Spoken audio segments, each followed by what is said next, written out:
আচ্ছা, এখানে একটা লেখা দেখছি আমি, কি হচ্ছে, ঘরের ছেলে ঘরে ফিরুক, ঘরের মাঠে কর্ম করুক, পাল্টানো দরকার। তাই আপনাদের যে স্লোগান, সেই স্লোগান।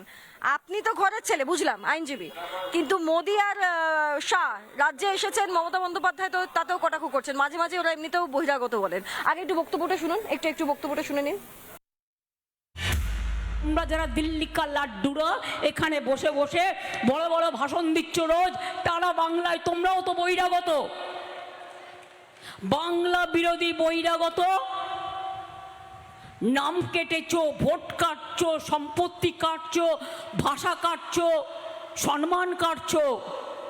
তাই তোমাদের উত্তর একটাই, গণতন্ত্রের বাক্সে এবার হবে বদলা।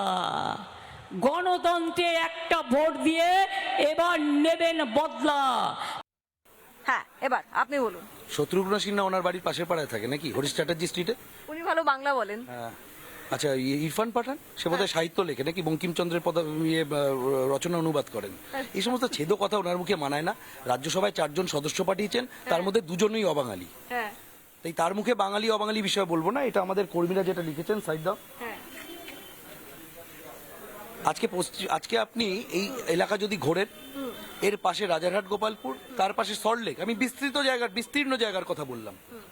আপনি 100টা ফ্ল্যাটে নক করুন, 100টা ফ্ল্যাটের মধ্যে 70টার বেশি ফ্ল্যাটে আপনি দেখবেন শুধু বৃদ্ধ পুরুষ মহিলা, স্বামী স্ত্রী। বৃদ্ধাশ্রমে পরিণত হয়েছে। কারণ ঘরের ছেলে কোথায়? হয় দেশের বাইরে, নয় ব্যাঙ্গালোরে, নয় হায়দ্রাবাদে, নয় সেকেন্দ্রাবাদে, নয় চেন্নাইতে। আমরা চাই এই যে 6,683টা কোম্পানি এই তৃণমূলের তোলাবাজির চাপে পশ্চিমবঙ্গ ছেড়ে লাস্ট 10 বছরে ব্যবসাপাত্রী গুটিয়ে অন্যান্য রাজ্যে চলে গেছে। আমাদের একটাই বক্তব্য, ডক্টর সুকান্ত মজুমদার, শ্রমিক ভট্টাচার্য, শুভেন্দু অধিকারী 3 জনে বলেছেন যে বিজেপির সরকার তৈরি হবার পরে ওই 6,683টা কোম্পানির মালিকদের হাতে পায়ে ধরে আমরা পশ্চিমবঙ্গে ফেরত নিয়ে আসব। তার জন্য যা করার দরকার আমরা করব।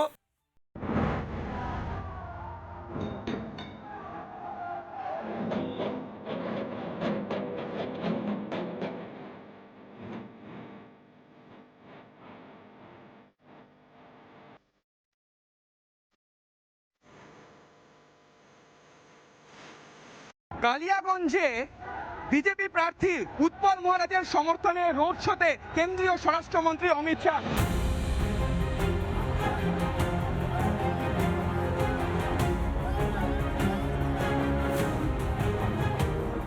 হলুদ আর গেরুয়া বেলুনে সেজেছে আকাশ, চারিদিকে শুধু উঠছে গেরুয়া নিশান। সুকান্ত মোড় থেকে বিবেকানন্দ মোড় 1.2 কিলোমিটারের এই পথটুকু পার করতে কার্যত ঘাম ছুটল নিরাপত্তা রক্ষীদের। উত্তর দিনাজপুরের কালিয়াগঞ্জে কেন্দ্রীয় স্বরাষ্ট্রমন্ত্রী অমিত শাহের রোড শো যেন রূপান্তরিত হলো এক বিশাল উৎসবে। বিজেপি প্রার্থী উৎপল মহারাজের সমর্থনে মঙ্গলবার রাজপথে কার্যত মানুষের স্বতঃস্ফূর্ত যোগ দেখালো গেরুয়া শিবির। তিল ধারণের জায়গা নেই, গোটা রাস্তায় একেবারে দলীয় কর্মী সমর্থকরা রাস্তার দুপাশে যেমন দাঁড়িয়ে আছে, তেমনি রাস্তার মাঝে তারা রয়েছে। মতুয়া মহাসংঘের তরফ থেকেও যারা সদস্যরা তারা এসেছেন, ঢাক ঢোল এবং কাসর বাদ্যি বাজিয়ে তারা এই একেবারে উৎসবের মেজাজ বলা যেতে পারে এই মুহূর্তে কালিয়াগঞ্জে।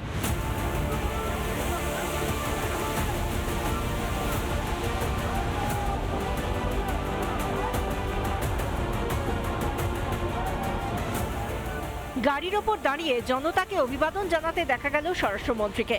এদিনও মানুষের উৎসাহ ছিল চোখে পড়ার মতো। রাস্তার দুধারে, বাড়ির ছাদ থেকে বারান্দা, সব জায়গায় মানুষের ভিড়। স্লোগানে স্লোগানে মুখরিত কালিয়াগঞ্জ।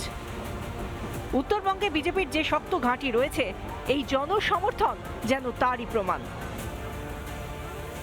कोई नहीं डरता है, जो हुजूम है वो ही बताता है कि लोगों को डरने का समय समाप्त हो गया है। अब दीदी के गुंडों को डरने का समय शुरू हुआ है। अब दीदी के गुंडे डर रहे हैं कि निकलेंगे तो जनता उनको बहुत परेशान कर देगी।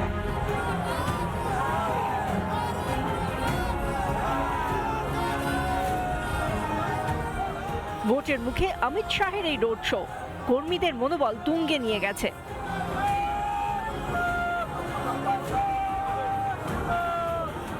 উৎপল মহারাজের পালে হাওয়া লাগাতে খোদ চাণক্যের এই উপস্থিতি তৃণমূলের ওপর বাড়তি চাপ তৈরি করবে তা স্পষ্ট। ক্যামেরায় রজনীকান্ত বেরার সঙ্গে সুখেন্দু সরকারের রিপোর্ট, রিপাবলিক বাংলা, কালিয়াগঞ্জ। নানা ধরনের কন্টেন্ট দেখার জন্য লাইক করুন, শেয়ার করুন আমাদের ফেসবুক পেজ, সাবস্ক্রাইব করুন আমাদের ইউটিউব চ্যানেল।